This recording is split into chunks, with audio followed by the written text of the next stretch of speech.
Imagine a man lying on the packed earth floor of a windowless house. His entire body is covered in open sores, wounds that haven't healed for months, perhaps years. The surrounding skin is swollen and darkened, with a smell of rotting flesh so strong that no one from his own family can stand to stay in the same room. He cannot touch his wife, he cannot hug his children, he cannot enter the temple, he cannot set foot in the marketplace. If someone approaches him on the street, he is required by law to shout a single word that destroys any remnant of dignity he still has. Unclean. He screams this so people have time to turn away, to flee from him as if he were death itself walking. This was not a rare case. It was not a tragic exception. This was the daily life of thousands of people in the biblical world. And the most disturbing part? No one, absolutely no one, knew what caused it. There were no microscopes. There was not the slightest notion of bacteria, viruses, or microbiological contagion. For the ancient world, disease was not medicine. Disease was theology. It was punishment. It was a curse. It was the finger of God, or the devil, touching your flesh. But here is the question almost no one asks. If these people had no idea what caused their illnesses, how did they survive? How is it possible that entire civilizations existed for millennia without antibiotics, without anesthesia, without the most basic notion of hygiene that a 5-year-old has today? Furthermore, when you read the laws of Moses written over 3,000 years ago, you find instructions for quarantine, isolation, and decontamination so precise, they seem to have come from a modern manual of epidemiology. How is this possible in an era when people thought diseases came from demons? The answer will shock you. Because what archaeology and modern medicine have discovered about the diseases of the biblical world reveals something no one expected to find. A sophistication that defies everything we thought we knew about the ancient world. To understand what it was like to get sick 2,000 years ago, you must first forget everything you know about medicine. Erase from your mind the image of hospitals, pharmacies, and doctors in white coats. Erase the idea of a diagnosis. Erase the idea of treatment. Now imagine the following scenario. You wake up one morning with a stomach ache. It's not just any pain, it's a pain that burns, that tightens, that makes you double over. You don't know it, but a parasite entered your body through the water you drank yesterday from a well shared with animals. That parasite is literally eating the lining of your intestine at this very moment. What do? There is no emergency room. There is no doctor in your village. In fact, in the entire region of first-century Galilee, it is estimated that there was less than one doctor for every 10,000 people. And even if there were one, what would that doctor do? He has no x-rays, he has no blood tests, he has no ultrasound. The most he can do is press on your belly, look at the color of your tongue, smell your urine, yes, smell it, and then give you a mixture of herbs that could either help you or poison you because no one has tested it in a controlled way. No one has ever conducted a clinical study. Doctor is operating based on oral tradition, superstition, and trial and error accumulated over generations. And here enters a detail that changes the entire perspective. In the ancient world, the profession of a doctor did not have anywhere near the prestige it has today. The Talmud, the compilation of Jewish traditions, has a brutal sentence about this. It says, loosely translated, the best of doctors deserves hell.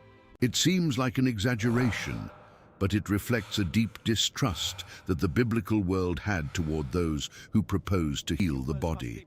And for a simple reason, most treatments did not work. Many killed. The book of 2 Chronicles chapter 16 verse 12 tells that King Asa of Judah had a severe disease in his feet. The text says something revealing. Yet in his illness he did not seek the Lord, but the physicians. And the result, Asa died. The biblical text treats this almost as a warning. You trusted doctors instead of trusting God, and look what happened. This gives you the exact dimension of how the mentality of the time worked. Disease and spirituality were so fused that it was impossible to separate one from the other. When you got sick, the first question wasn't, "What do I have?" The first question was, "What did I do wrong? What sin did I commit? What commandment did I break? Whose fault is it? Mine, my parents, my grandparents?" Jesus' own disciples thought this way.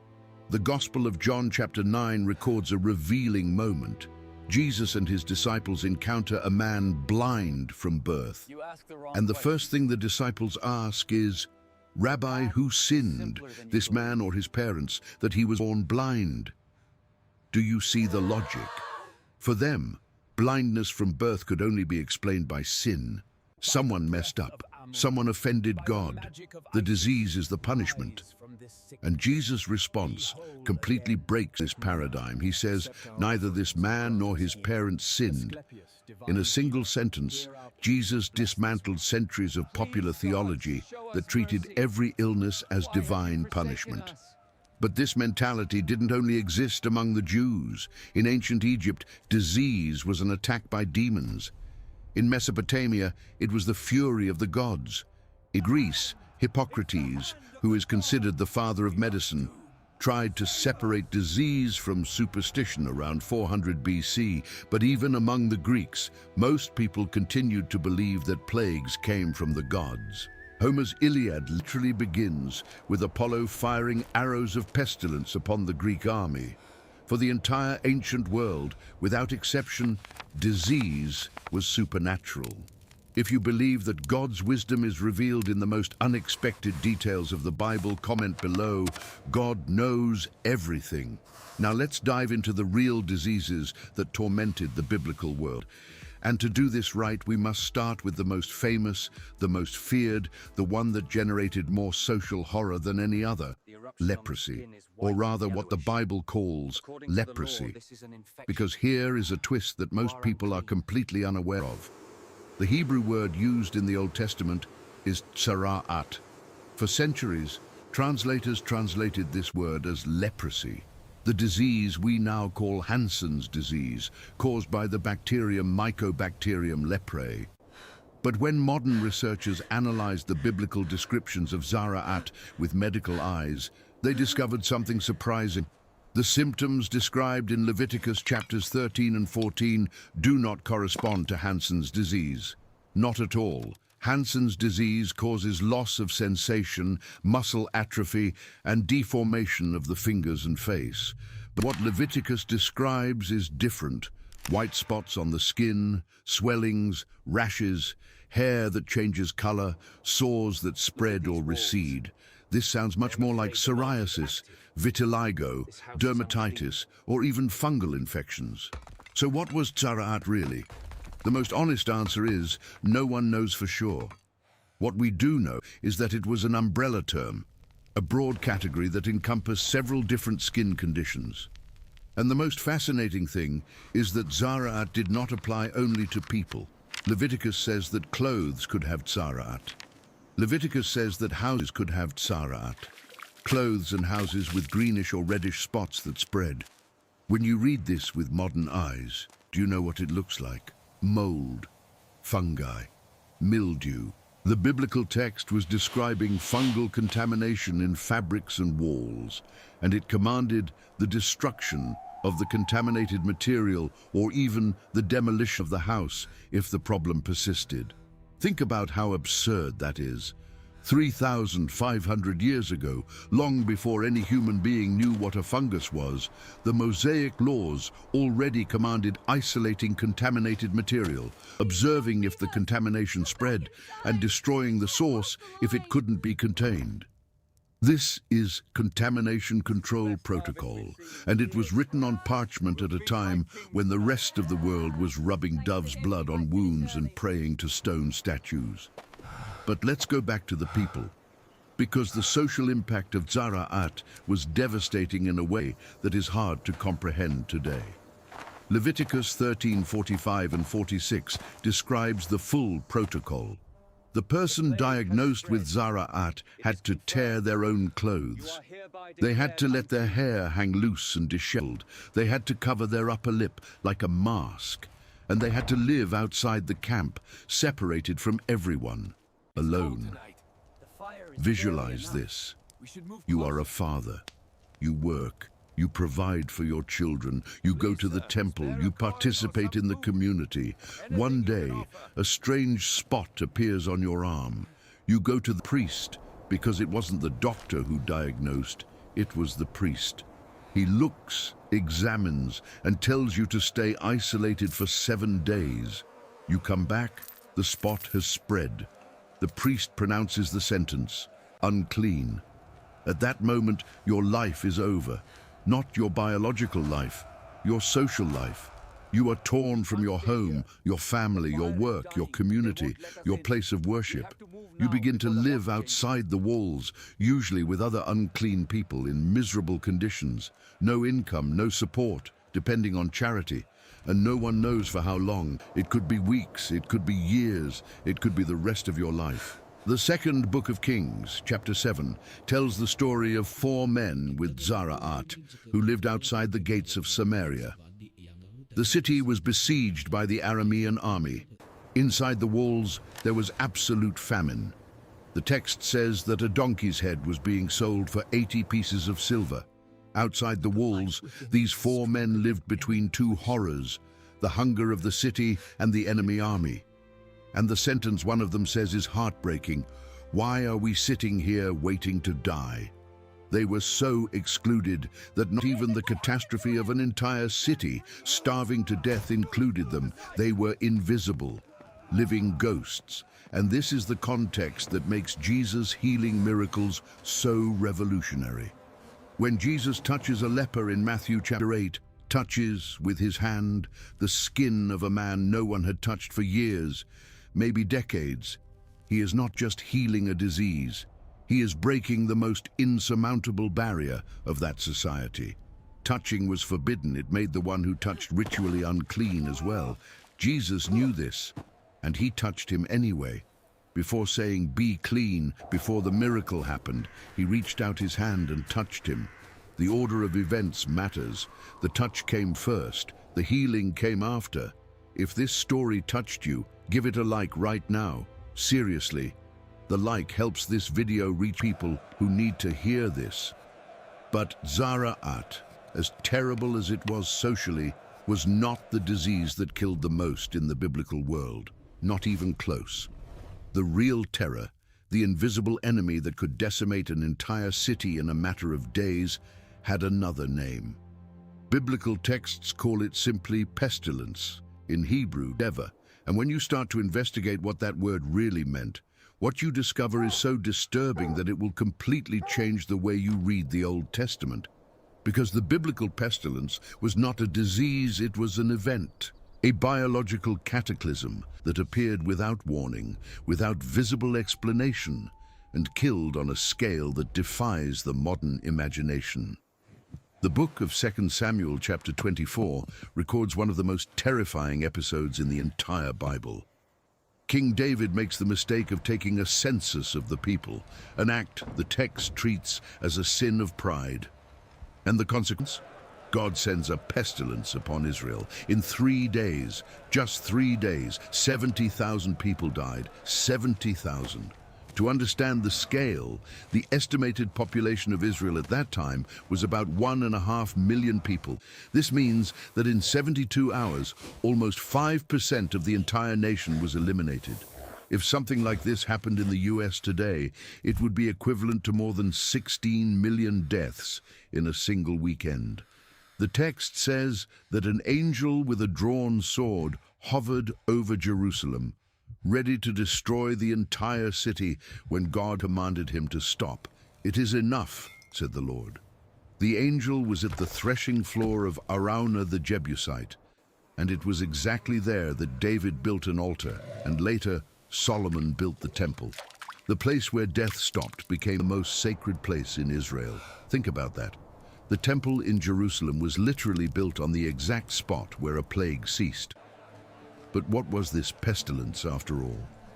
What disease kills 70,000 people in 3 days? Modern researchers have a few theories, and none of them are comforting. The most accepted one is that it was bubonic plague, the same disease that killed a third of Europe in the Middle Ages, caused by the bacterium Yersinia pestis, transmitted by rat fleas. Bubonic plague has a mortality rate of 60 to 90% without treatment. The symptoms are horrific. Extremely high fever, swollen buboes the size of eggs in the armpits and groin, vomiting blood, tissue necrosis, blackened skin. Death can come in less than 48 hours after the first symptoms. Another possibility is cholera, transmitted by contaminated water, capable of killing by dehydration in hours, or bacterial dysentery, which turned entire military camps into killing fields, or typhus, spread by lice, which thrives in crowded conditions and lack of hygiene. The truth is that the ancient world were breeding ground for all these diseases at the same time, and when one emerged, there was absolutely nothing that could stop it, unless it ran its course, or people died too fast to continue transmitting it. And here enters something that few people realize when they read Exodus. The 10 plagues of Egypt, those you learned in Sunday school as isolated miraculous events, when analyzed in sequence with medical eyes, form a perfect epidemiological chain. One triggers the other. Water turned to blood? This could indicate an explosive proliferation of toxic algae, the phenomenon known as red tide, which poisoned the Nile. This killed the fish. Dead fish forced the frogs out of the water, the second plague. Frogs dying in mass in the streets generated an accumulation of decomposing organic matter. This attracted insects, lice and flies, the third and fourth plagues. Insects transmit diseases to animals, pestilence on the livestock, the fifth plague. Ulcers on human skin, the sixth plague, consistent with bacterial infections transmitted by the same insects. Do you see the pattern? Each plague creates the conditions for the next. It is a biological domino effect so precise that epidemiologists from Yale University have published studies mapping exactly how this could work in natural terms. This does not diminish the miraculous aspect. In fact, it amplifies it, because it suggests that the divine power described in Exodus did not ignore the laws of nature. He orchestrated them. Like a conductor who doesn't need to invent new instruments, he simply makes the existing ones play the melody he wants at the exact moment he chooses. But here is the detail no one tells you about the plagues and health in ancient Egypt. Egypt was not a primitive place in terms of medicine, quite the opposite. Egypt had the most advanced medical tradition in the ancient world. The Edwin Smith Papyrus, dating from about 1600 BC, contains 48 medical cases documented with diagnosis, treatment, and prognosis. The Egyptians performed surgeries. They treated fractures with splints. They stitched wounds. They had specialists, eye doctors, tooth doctors, stomach doctors. Herodotus, the Greek historian, wrote in the 5th century BC that Egypt is full of doctors, each specialized in a single disease. And yet, even with all this sophistication, when the plagues came, the Egyptian doctors could do absolutely nothing. Exodus records an almost ironic detail. The magicians could not stand before Moses because of the boils, for the boils were on the magicians. The healers themselves were sick. The specialists were covered in the same sores they were supposed to treat. The most advanced medicine in the ancient world was brought to its knees. If this surprised you, comment, "I didn't know," because what comes next is even more impressive. While Egypt, with all its medical tradition, was being devastated by plagues, a nomadic people in the desert received a code of sanitary laws that would only make full sense 3,500 years later. The laws of Moses. And when you analyze these laws with the eyes of a modern doctor, what you find is disturbingly precise. Leviticus 11 prohibits the consumption of pork. For millennia, critics considered this an arbitrary superstition. Today, we know that the pig is the main vector of trichinosis, a parasitic infection caused by the worm Trichinella spiralis, which, without modern treatment, can be fatal. The pig is also a host for tapeworms, whose larvae can migrate to the human brain, causing cysticercosis. In a world without refrigerators, without thermometer-controlled cooking, without sanitary inspection, eating pork was biological Russian roulette. Leviticus 11 also prohibits seafood without scales or fins, meaning crustaceans and mollusks, shrimp, oysters, mussels, crabs. Exactly the animals that are natural biological filters. They feed by filtering the water, and with it, they absorb all the toxins, bacteria, and heavy metals from the environment. Eating a raw mollusk collected in contaminated waters is basically drinking a concentrate of everything toxic in that water.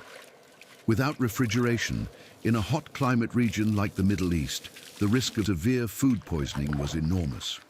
But perhaps the most impressive law of all is from Deuteronomy chapter 23, verses 12 and 13. It says, and I will paraphrase, that when the Israelites camp, they must designate a place outside the camp to relieve themselves. And each person must carry a spade along with their equipment, and after defecating, they must dig a hole and cover the waste with earth.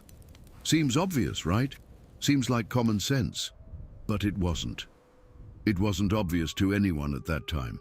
Entire armies in antiquity died not from battle, but from dysentery, because they camped, defecated in the same place where they slept and cooked, contaminated the water, and in weeks the disease swept through the camp.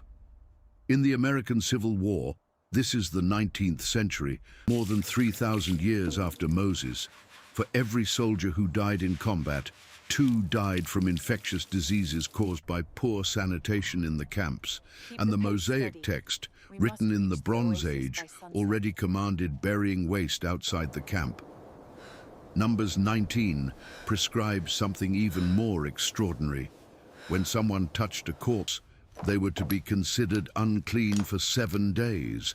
They had to wash with water on the 3rd and 7th days, and they had to stay separated from the camp during that period. This is post-exposure quarantine. The incubation period for most bacterial diseases transmitted by corpses is 2 to 7 days.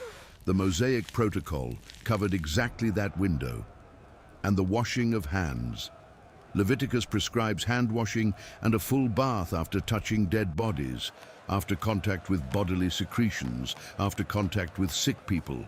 Ignaz Semmelweis, the Hungarian doctor who discovered that washing hands reduced mortality in maternity wards, made this discovery in 1847.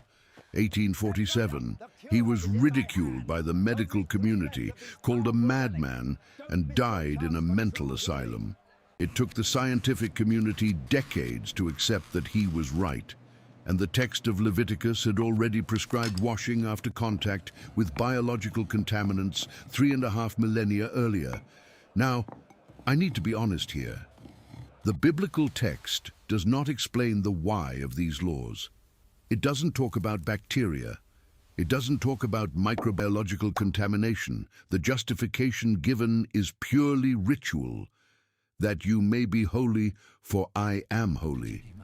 The logic presented is theological, not medical, but the practical effect was identical to what modern medicine would prescribe.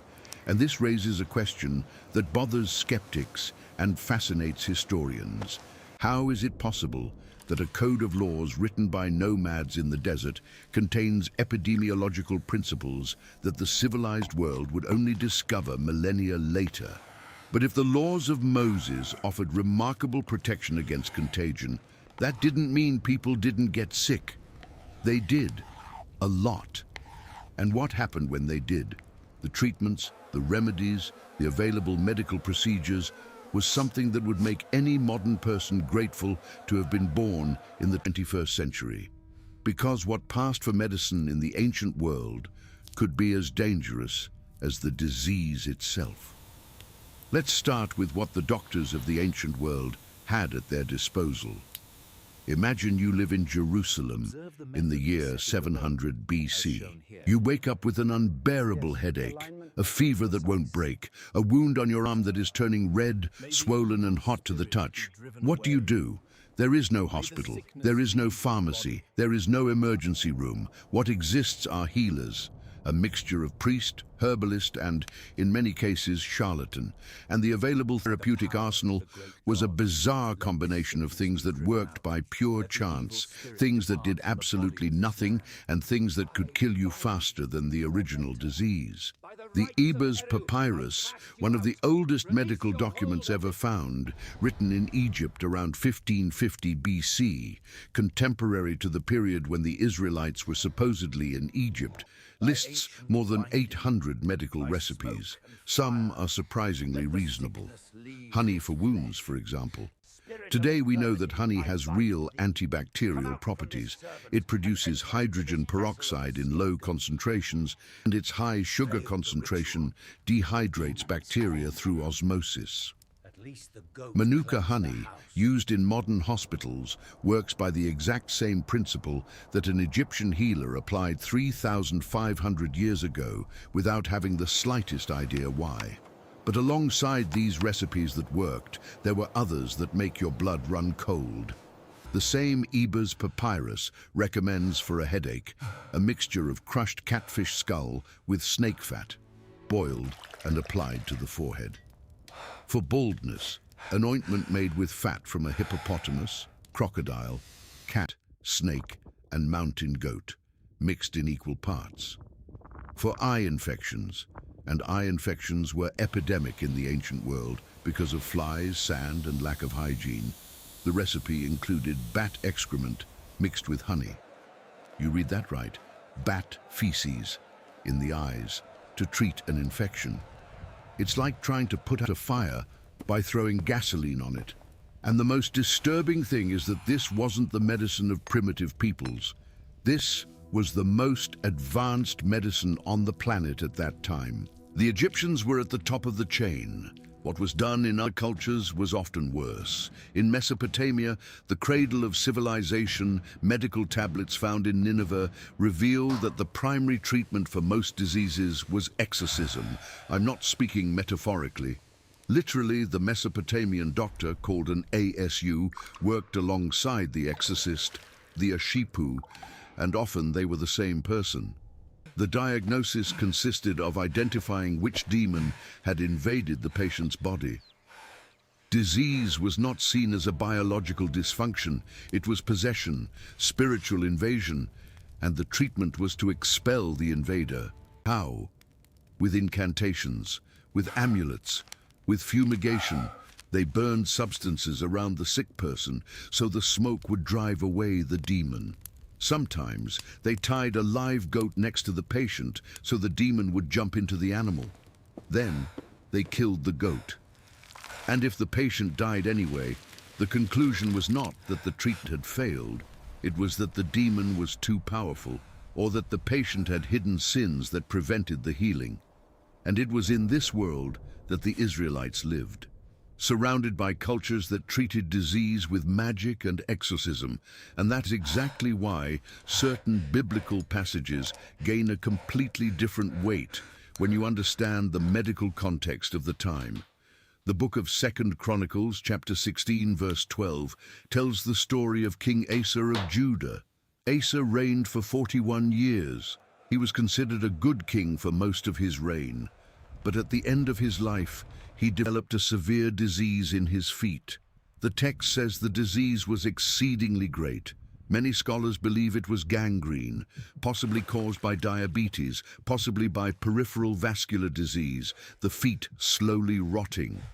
The pain must have been unbearable, but the devastating detail is in the next sentence. The text says, "Yet in his illness he did not seek the Lord, but the physicians." And this sentence is not a compliment. It is a condemnation. The text is saying that Asa made a mistake by trusting doctors instead of trusting God. 2 years later, Asa died. The theological message is clear. But the medical message is also clear. The doctors available to the King of Judah, the most powerful man in the nation with access to the best resources, could do nothing for him. Absolutely nothing. And Asa was not the only biblical king destroyed by disease. The second book of Chronicles, chapter 21, describes the death of King Jehoram, son of Jehoshaphat. Jehoram was a terrible king. He killed his own brothers to consolidate power, allowed idolatry, and according to the text, received a letter from the prophet Elijah saying he would be punished with an incurable intestinal disease.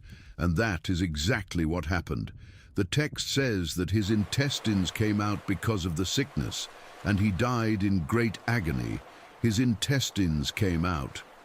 The description is consistent with what modern medicine calls severe rectal prolapse, possibly caused by chronic amoebic dysentery or an advanced intestinal tumor. He suffered for 2 years before dying. And the final verse about Jehoram is of an almost cruel coldness. He passed away to no one's regret. King Herod the Great, the same one who ordered the massacre of children in Bethlehem, died of a condition that the historian Flavius Josephus describes with such graphic detail that doctors to this day debate the diagnosis. Josephus says that Herod suffered from unbearable itching all over his body, constant abdominal pain, swelling of the feet, inflammation of the abdomen, gangrene of the genitals that produced worms, difficulty breathing and convulsions, worms, in the genitals while alive. Modern researchers have proposed dozens of diagnoses: chronic kidney failure, liver cirrhosis, advanced diabetes with gangrenous complications, or a combination of several simultaneous diseases. The most cited article, published in the Journal of the Royal Society of Medicine, suggests that Herod suffered from chronic kidney failure complicated by Fournier's gangrene, a necrotizing infection of the genital tissues that is fatal in 40% of cases even with modern medicine. But it wasn't just kings who suffered. Daily life in the biblical world was an endless sequence of health risks that simply no longer exist in the developed world. Let's talk about something no one mentions: teeth, your teeth. Think about your teeth right now. You probably brushed this morning, maybe flossed, maybe have a filling or two, maybe wear braces or have had a root canal. Now imagine a world without any of that. No brush, no paste, no dentist, no anesthesia, no fillings, nothing. Analyses of skulls found in excavations in Israel, Jordan, and Egypt show rates of decay and periodontal disease that are terrifying. A study published in the American Journal of Physical Anthropology analyzed 283 skulls from the Iron Age in Israel, exactly the period of the kings of Israel and Judah, and found that more than 65% of adults had at least one advanced cavity. More than 40% had dental abscesses, pockets of infection at the root of the tooth that caused constant pain, fever, and swelling in the face. And dental abscesses killed. The infection could spread to the jaw, the neck, or the brain. A simple toothache could kill you in 2 weeks. The treatment? There was no treatment. If the pain became unbearable, the option was to pull the tooth, without anesthesia, with a tool that was basically a crude metal plier. Bite a piece of leather, someone holds you down, and the healer pulls until it comes out. If it broke, even worse, root fragments rotting inside the gum, infecting for weeks. Proverbs 25, verse 19 says, "Confidence in an unfaithful man in time of trouble is like a broken tooth and a foot out of joint." The metaphor only works if the audience knew exactly what it was like to live with a broken tooth. And they did.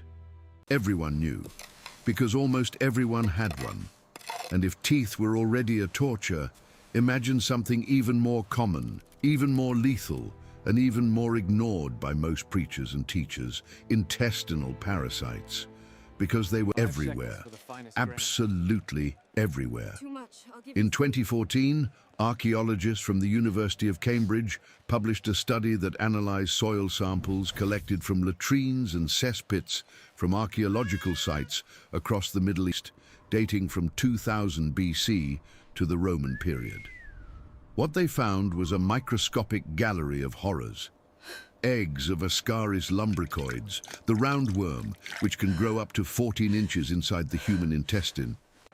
Eggs of Trichoris trichiura, the whipworm, which attaches itself to the wall of the large intestine and feeds on blood, causing chronic anemia. Eggs of Taenia, the tapeworm, which can grow up to 40 feet, inside the human body and live there for up to 25 years. Fasciola hepatica, the liver fluke, contracted by drinking contaminated water or eating raw vegetables washed with river water. And Entamoeba histolytica, the parasite that causes amoebic dysentery, responsible for bloody diarrhea, severe abdominal pain, and, in severe cases, liver abscesses that could be fatal. These parasites were in practically the entire population, not in some, in almost everyone. A study in similar archaeological sites in Egypt found intestinal parasite eggs in more than 90% of the soil samples associated with human dwellings. 90%. This means that living in the biblical world was to live permanently infested. Worms in the intestine were as common as lice in the hair, and lice were also universal. And the effects were devastating, especially in children. Intestinal parasites compete with the host for nutrients. A child with roundworms does not absorb the food they eat, the worm absorbs it first. The result is chronic malnutrition even when food is available, stunted growth, anemia, weakness, a compromised immune system, which opens the door to all other diseases. It is estimated that intestinal parasites were the underlying cause of up to 30% of childhood deaths in the ancient world. They didn't kill directly, but they weakened the body so much that any secondary infection became lethal. And this leads us to the most brutal statistic of all about health in the biblical world, the number that makes everything else seem small in comparison: infant mortality. Brace yourself, because these numbers are hard to hear.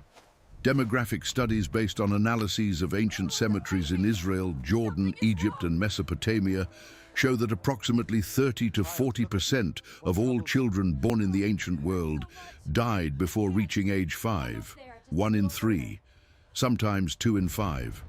I'm not talking about times of famine. I'm not talking about periods of war. I'm talking about normal years. This was the baseline, the reference line.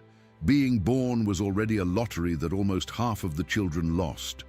The number one cause: diarrheal diseases. Diarrhea, something we treat today with oral rehydration salts and, in more severe cases, with simple antibiotics. In the ancient world, diarrhea in a young child was often a death sentence. The child dehydrated in hours, no salts, no intravenous rehydration, nothing. Mothers watched their children wither like plants pulled from the earth, and they could do nothing but hold them and cry. And here is the context that turns an apparently simple biblical passage into something of overwhelming depth. 2 Kings chapter 4 tells the story of the Shunammite woman, a wealthy woman who had been generous to the prophet Elisha. Elisha promises she will have a son, and the son is born. The child grows. One day the boy goes to the field to find his father during the harvest, and suddenly he says, "My head, my head." The father tells a servant to take the boy back to his mother. The boy sits on his mother's lap, and at noon, he dies. The symptoms, sudden and severe headache on a workday in the field during the harvest, are consistent with severe heat stroke, hypothermia, the brain cooking inside the skull, or possibly bacterial meningitis, which also presents with an explosive headache and can kill in hours. The woman places her dead son on the bed, closes the door, and rides to Mount Carmel to find Elisha. When she arrives, she grabs the prophet's feet and says, "Did I ask my Lord for a son? Did I not say, 'Do not deceive me'?" That cry echoes through 3,000 years. It is the cry of every mother who has ever lost a child. And in the biblical world, it was a cry that 1 in 3 mothers had to give. Childbirth itself was already a mortal threat. No obstetricians, no safe C-sections, no fetal monitoring, no antibiotics for postpartum infection. Genesis 35 tells of the death of Rachel, Jacob's beloved wife, during the birth of Benjamin. The text says she had a hard labor and that the midwife tried to reassure her by saying, "Do not fear, you have another son." But Rachel was dying, and as life ebbed away, she gave the son the name Ben-Oni, son of my sorrow. Jacob later changed the name to Benjamin, son of my right hand, but the original name, the name the dying mother chose with her last breath, was about pain, pure pain. 1 Samuel chapter 4 records another death in childbirth, the daughter-in-law of the priest Eli. When she heard that the Ark of the Covenant had been captured by the Philistines and that her husband and father-in-law were dead, she went into premature labor. The women around her tried to console her by saying, "Do not fear, you have borne a son." But she did not even respond. She named the son Ichabod, the glory has departed, and died. Researchers estimate that maternal mortality in the ancient world was about 1 to 2% of births. It may seem like a small amount, but do the math. A typical woman in the biblical world had between 6 and 8 pregnancies throughout her life. With a 1.5% mortality rate per birth, the cumulative chance of a woman dying in one of her labors was about 9 to 12%. 1 in 10 women. Look at 10 women in your life, your mother, your sisters, your friends. Statistically, one of them would not have survived. And even those who survived childbirth faced the risk of puerperal infection, childbed fever caused by bacteria that invaded the uterus during or after birth. Without antibiotics, puerperal fever had a mortality rate of 25 to 50%. You survived the birth, but died of fever 3 days later with the baby in your arms. It is in this scenario, in this constant biological battlefield, that we need to understand the role of healers, folk remedies, and the few substances that actually worked in the biblical world. Because in the midst of all this horror, there were a few things that helped. Few, but they existed. The prophet Isaiah, chapter 38, records one of the few specific medical treatments mentioned in the Bible, and it is fascinating because it works. King Hezekiah was mortally ill. The text says he had a boil. The Hebrew word shechin suggests a severe boil or abscess. Isaiah gave the instruction, "Take a cake of figs and apply it to the boil." They did this and Hezekiah recovered. A fig poultice on an abscess. It sounds like a grandmother's remedy. But research published in the International Journal of Antimicrobial Agents demonstrated that fig extracts possess real antibacterial properties against Staphylococcus aureus and other common bacteria in skin infections. Figs contain proteolytic enzymes such as ficin, which help dissolve necrotic tissue. They work as a natural debriding agent, cleaning the wound from the inside out. The hot fig paste applied to an abscess would have helped drain the pus, clean the dead tissue, and fight the bacterial infection. It wasn't magic. It was empirical pharmacology, something that worked, even if no one knew how to explain why. Olive oil was another therapeutic pillar of the biblical world that had real efficacy. The parable of the Good Samaritan in Luke 10 describes the Samaritan treating the assaulted man's wounds with wine and oil. Wine, which contains alcohol, an antiseptic, and oil, which creates a protective barrier over the wound, preventing the entry of dirt and bacteria, in addition to maintaining the moisture necessary for healing. This treatment was so widespread that Isaiah chapter 1 mentions wounds not softened with oil as a sign of total neglect. It was the basics of the basics, the minimum that was done for any wound. And it worked. Not perfectly, not like a modern antibiotic, but enough to make the difference between a wound that healed and one that gangrened. Balm of Gilead, mentioned in Jeremiah, "Is there no balm in Gilead?" was an aromatic resin extracted from trees in the Transjordan region. It was so valued that the Queen of Sheba took it as a gift to Solomon. Flavius Josephus reports that the balm plantations in Jericho were so valuable that Cleopatra convinced Mark Antony to gift them to her. The balm was used to treat wounds, burns, and muscle pain. Modern chemical analyses of similar resins identified compounds with anti-inflammatory and antimicrobial properties.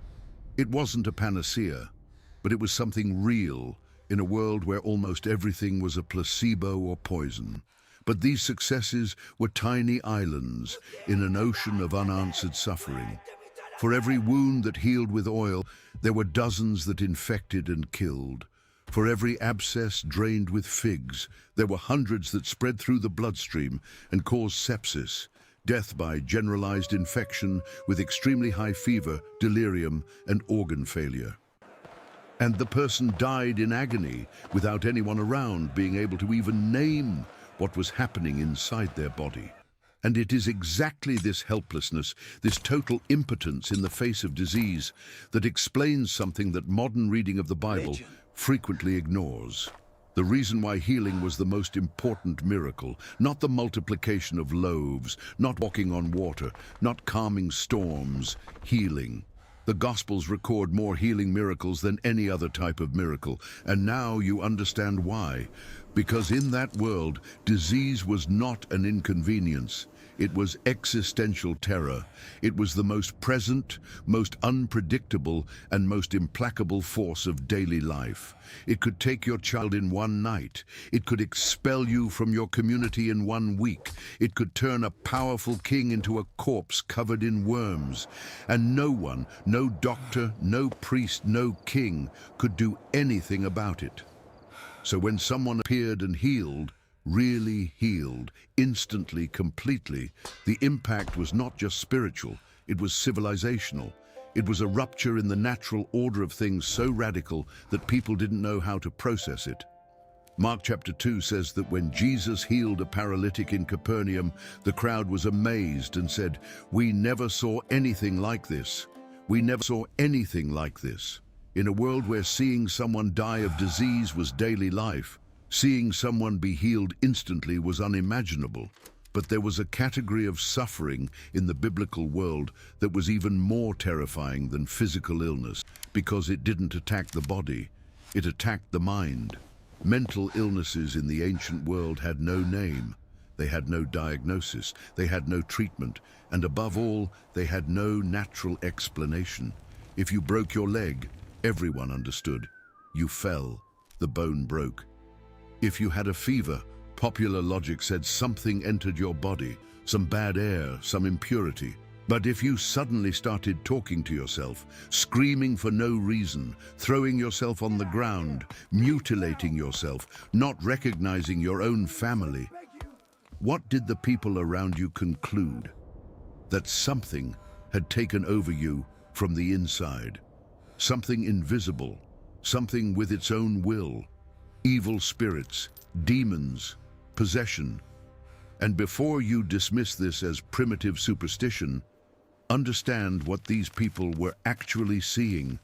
They were seeing epilepsy, violent seizures that made the body writhe on the ground, foam coming out of the mouth, eyes rolling back. Mark chapter 9 describes a boy who had exactly these symptoms.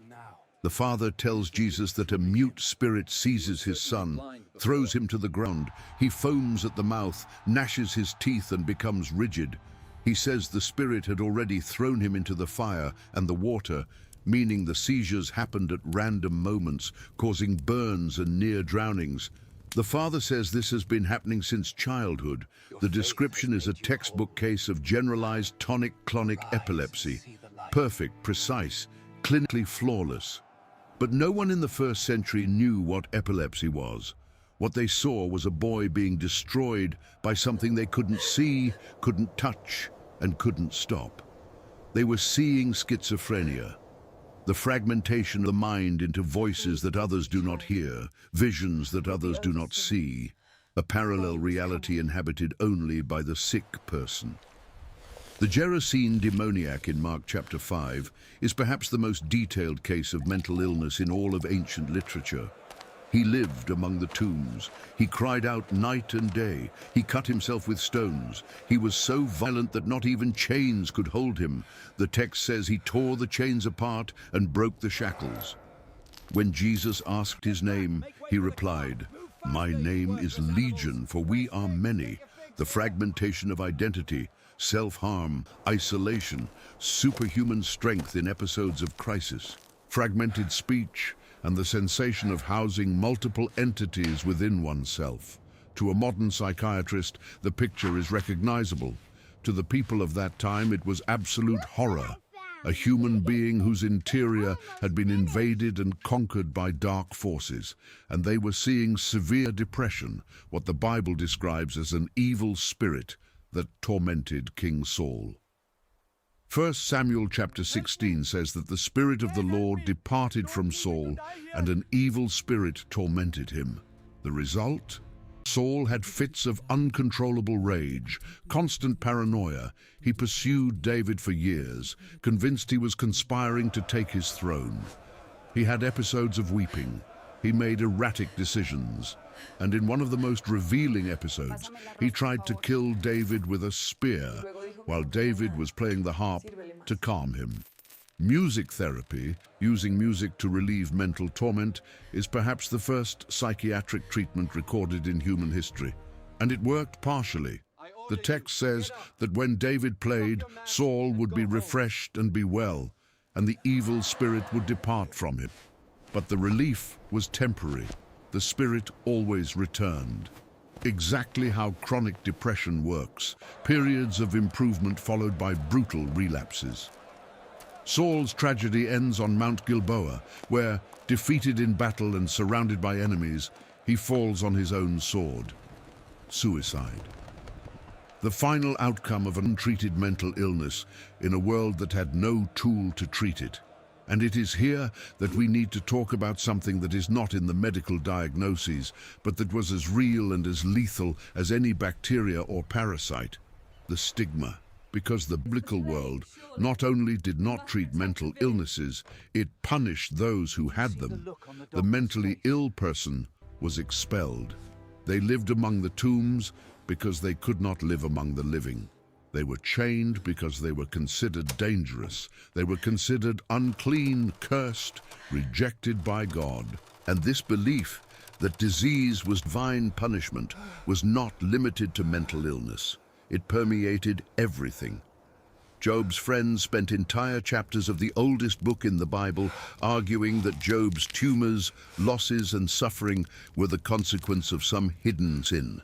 John chapter 9 records the disciples asking Jesus about a man born blind. "Master, who sinned, this man or his parents, that he was born blind?"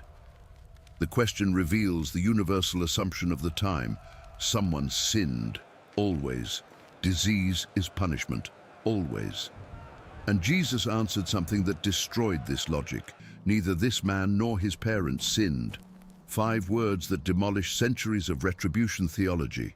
Neither he nor his parents. Disease was not punishment. It was not deserved. It was no one's fault. Now step back. Look at the entire panorama we have built over the last hour. See the complete picture.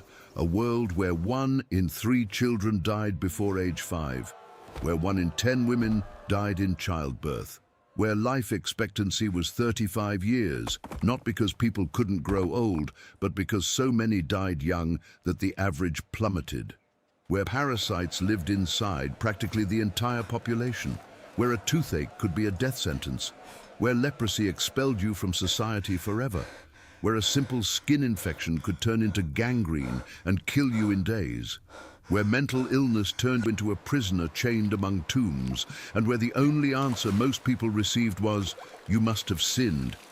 This was the real world of the Bible, not the world of colorful maps in Sunday school books, not the clean world of illustrations with smiling shepherds and green fields. The real world, the world that smelled of open wounds, of latrines without sewage, of bodies being prepared for burial. The world where death was not an event, It was a permanent neighbor, and that is exactly why you need to completely recalibrate how you read every healing miracle in the Gospels. When Jesus touches a leper in Matthew chapter 8, he is not just healing a disease. He is touching someone who had not been touched by another human being for years, perhaps decades. Someone who had to shout unclean to drive away anyone who approached. Someone who lived in a state of social death so complete that physical healing was almost secondary to the restoration of humanity.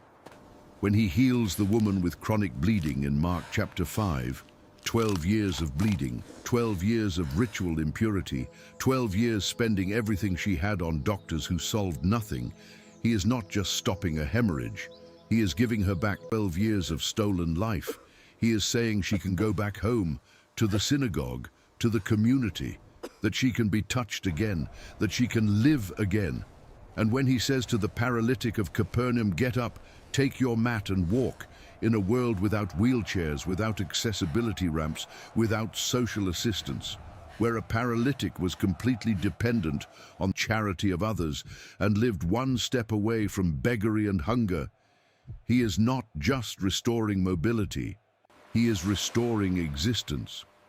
Every healing recorded in the Gospels, when read against the medical background we explored in this video, is transformed from a demonstration of power into an act of mercy so profound it is almost hard to bear.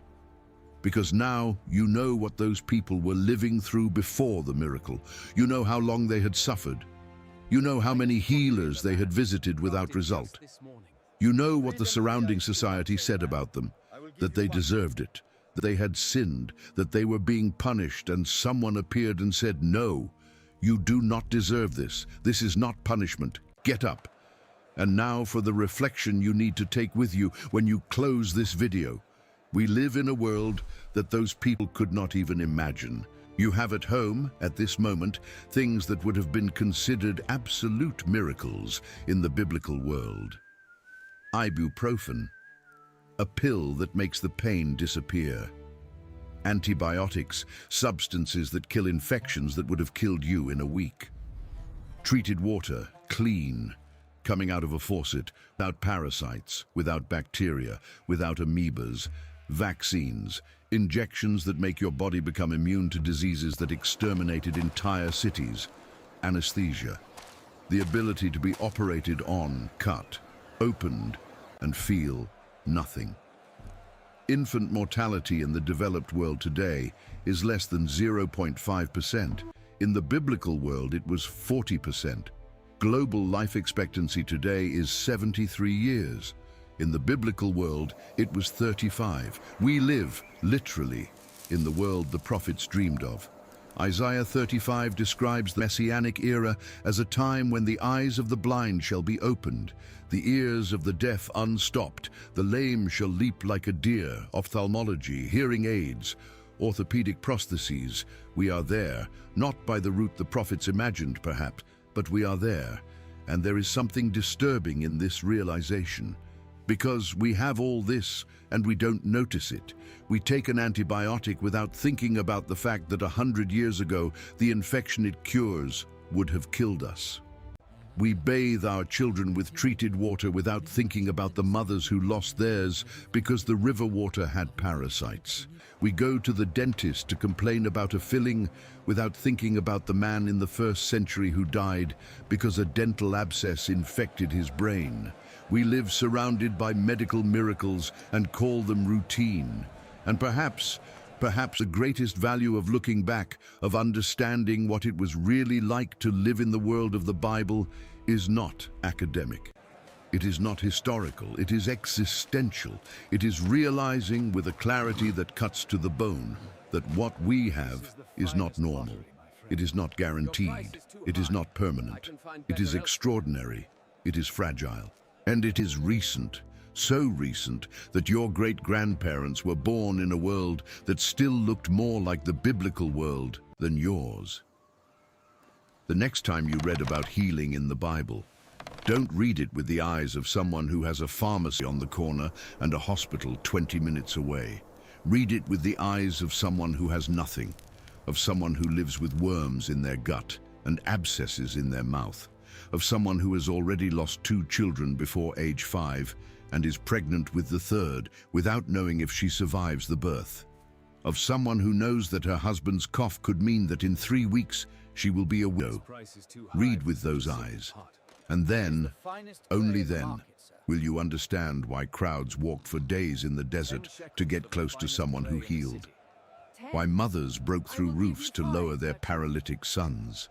Why a woman with a hemorrhage crawled through a crowd just to touch the hem of a garment. It wasn't fanaticism, it wasn't naivety, it was desperation. The purest and most human desperation there is. The desperation of someone who is sick in a world that has no cure. And if you've made it this far, click on the next video appearing on your screen. I've selected it especially for those who watched this one until the end.